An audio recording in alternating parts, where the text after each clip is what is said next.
C'était la semaine de l'art à Paris et de nombreuses maisons de vente aux enchères en ont profité pour faire leurs plus belles ventes. Nous faisons le point avec Thomas Sédou, qui est fondateur de Sédou et associé Fine Art. Merci beaucoup d'être avec nous. Bonjour Sybille, merci de me recevoir.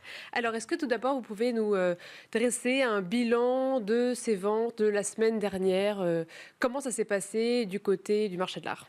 Je pense que c'est une semaine qui nous a surpris tous en bien.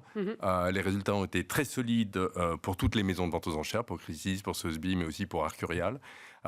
Donc on était vraiment contents.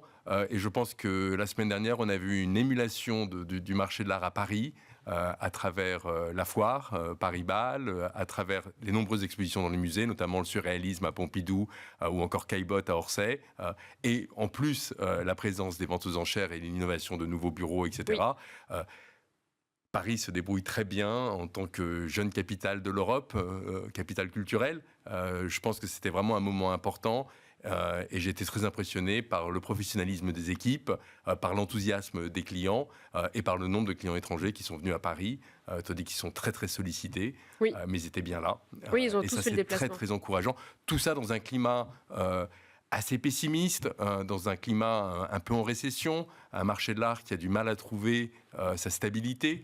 Je pense que ce qui s'est passé la semaine dernière, si bien en termes de résultats qu'en termes d'enthousiasme et de professionnalisme, est super encourageant pour Paris et pour le futur. Les ventes, justement, qui ont eu lieu, c'était des ventes qu'il fallait regarder avec une importance, un regard particulier. C'était vraiment marqueur, on va dire. On peut en tirer des conclusions fortes pour le marché. Je pense que c'est ça la difficulté du moment que nous vivons en ce moment, c'est qu'il y a beaucoup d'attentes sur Paris, Oui. parce que le développement de Paris ces dernières années a été assez fulgurant et on attend à ce que Paris soit la capitale de l'art et de son marché, mais on ne peut pas créer un marché qui n'existe pas. Et pourtant, je trouve que les maisons de vente l'ont fait en étant très sélectifs dans le choix des œuvres qu'ils ont présentées, en révisant leurs estimations un petit peu à la baisse, pour encourager un maximum d'enchères et que les ventes se passent le mieux possible. J'ai vu que Christie's a fait près de 80 millions d'euros la semaine dernière et je pense que Sotheby's, ça doit être similaire. C'est très impressionnant et très solide. Et justement, Sotheby's, donc, qui a ouvert ce nouveau siège parisien, est-ce que ça a été un porteur aussi pour ces nouvelles ventes? Oui, je pense Ça a que eu ça a été un il y a eu événement un très important. oui. C'est aussi un événement très important pour l'avenue Matignon, qui maintenant regroupe d'un côté et de l'autre, si bien Christie's que Sotheby's, et entre les deux, un nombre incalculable de galeries contemporaines très importantes. Donc ça anime le quartier, ça anime le 8e, et je pense que c'est très important que tout soit coordonné, et que l'effort justement de placer Paris dans une place peut-être pas numéro 1 au monde, parce que New York reste toujours là, mais numéro 2 peut-être. Il faut qu'il y ait un effort, une cohésion entre tout le monde, et c'est ce qui s'est passé la semaine dernière. Donc je pense que c'est en bonne voie.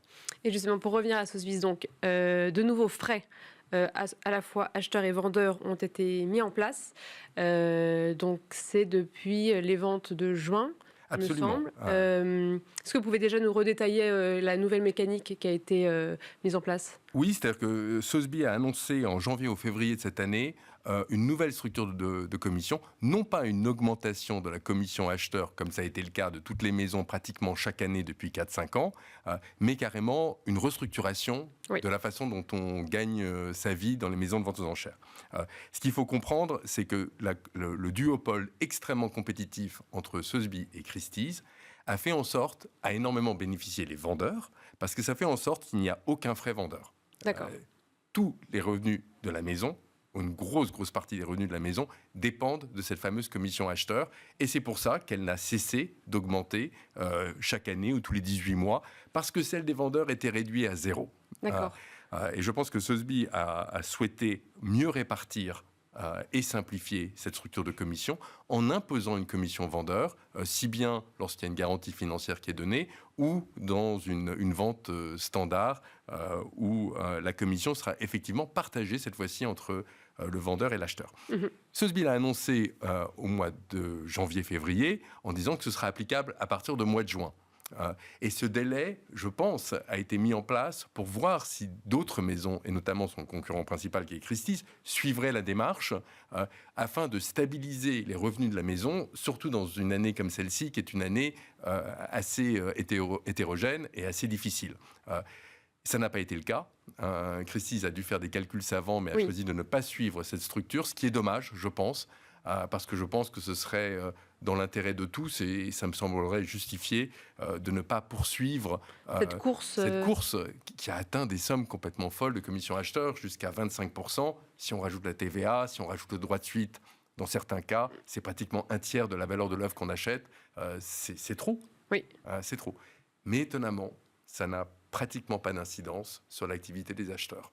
D'accord, donc ça veut dire que les autres maisons de vente aux enchères n'ont pas forcément suivi. Exactement. N'ont pas suivi. Sotheby's a continué ces nouveaux Oui. frais-là. Et pourtant, donc, les acheteurs, il y a toujours eu ce même nombre d'acheteurs, ce même intérêt qui n'a pas forcément évolué ni en baisse ni plus. Ni plus ni moins. Ni plus ni moins. Même ces dernières années, à chaque fois que les maisons annonçaient une hausse des commissions acheteurs, on se disait ils vont encore perdre des enchérisseurs, ça va décourager. Et si l'œuvre d'art qui est vendue est de qualité, ça n'a absolument aucune incidence. C'est très surprenant, parce que comme vous le savez, l'acheteur, quand il mise le prix d'adjudication. Oui. Donc les enchères ne tiennent pas compte de C'est ces ça, c'est pas le prix 20-25% qu'il faut marteau. rajouter. Donc c'est vraiment un montant pourtant très important, mais je pense que l'objet prime et le désir de posséder prime sur les commissions. Je pense cependant que la stratégie de Sotheby's était bonne à l'origine. Je pense que c'est bien de calmer ce jeu parce que effectivement les commissions acheteurs aujourd'hui sont réclamées par certains vendeurs, sont réclamées par les tiers garants, sont aussi amputées par des apporteurs d'affaires. Donc c'est vraiment une structure de commission qui devient une peau de chagrin en fait et qui baisse les revenus des maisons énormément. Sotheby's avait d'ailleurs annoncé, je crois, le mois dernier, une baisse de revenus significative de plus de, je pense, près de 80%, ce qui est absolument colossal. Donc je pense que la répartition était juste, mais c'est dommage que effectivement le marché et que Christie's ait décidé de ne pas suivre. D'accord, donc ça veut dire que finalement les prix peuvent être plus ou moins 20%. Ça aurait le même impact presque en termes de dépenses du vendeur. De l'acheteur, pardon, en termes de dépenses de l'acheteur, ça veut dire qu'il y a une grande flexibilité sur les prix, parce que ça veut dire ils se sentent en tout cas à l'aise avec cette fourchette de prix qui est quand même assez large, si on peut jouer sur plus ou moins 20%. Cependant, ce qu'on a constaté, mais c'est très très difficile de savoir si c'est à cause du marché et du comportement plutôt conservateur des acheteurs, on a vu quand même la semaine dernière, mais ce n'est pas uniquement à Paris, on le voit dans toutes les ventes de plus en plus, des sous-enchérisseurs ou des enchérisseurs vainqueurs, si je puis dire, qui mettent des demi-enchères ou des quarts enchères. Donc on sent quand même que, et souvent quand on regarde la liste des prix justement affichée par les maisons de vente aux enchères qui comprennent toujours cette commission acheteur, on voit qu'on tombe pile poil dans les estimations. Donc effectivement, on voit que dès qu'on arrive à l'estimation basse, les acheteurs et les enchérisseurs commencent à diviser ou à réduire les enchères, peut-être parce qu'ils tiennent compte de ces 20-25% qu'il faut rajouter. Mais c'est très difficile à dire. Par contre, est-ce que on voit que les pourcentages des ventes restent entre 85 et 95% de vendus de lot. Donc clairement, ça n'a pas vraiment... et ce sont les mêmes pourcentages dans les deux maisons, même si aujourd'hui, les commissions acheteurs sont moins élevées chez Sotheby's que chez Christie's, ça n'a pas d'incidence. Et le modèle économique d'une maison de vente aux enchères se repose principalement sur ces frais. Ou est-ce qu'il y a d'autres éléments sur lesquels on peut jouer ? Il y a d'autres sources de revenus comme les ventes privées, qui est devenue quand même une part importante. Mais ce qu'il faut comprendre, c'est justement la fragilité de cette stabilité qui dépend souvent d'un énorme volume de chiffre d'affaires qui peut vite être compromis. Il suffit d'un rien. Et en ce moment, on n'est pas dans une période de rien. On est dans deux guerres. On est dans une élection américaine imminente. On est dans une crise immobilière en Chine extrêmement difficile.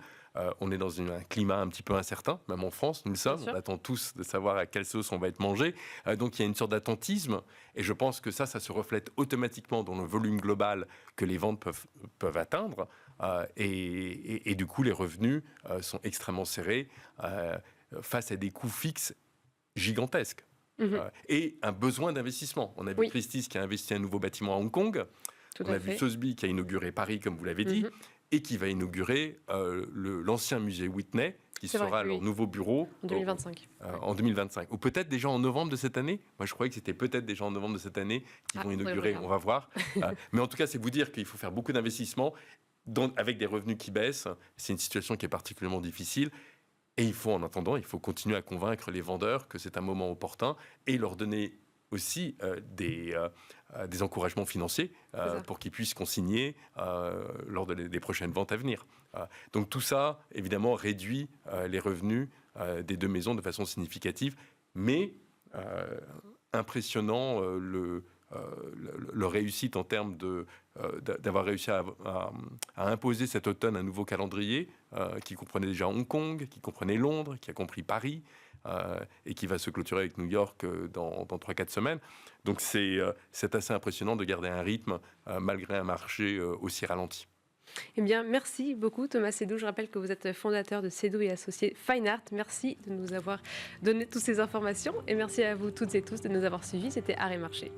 Merci à vous.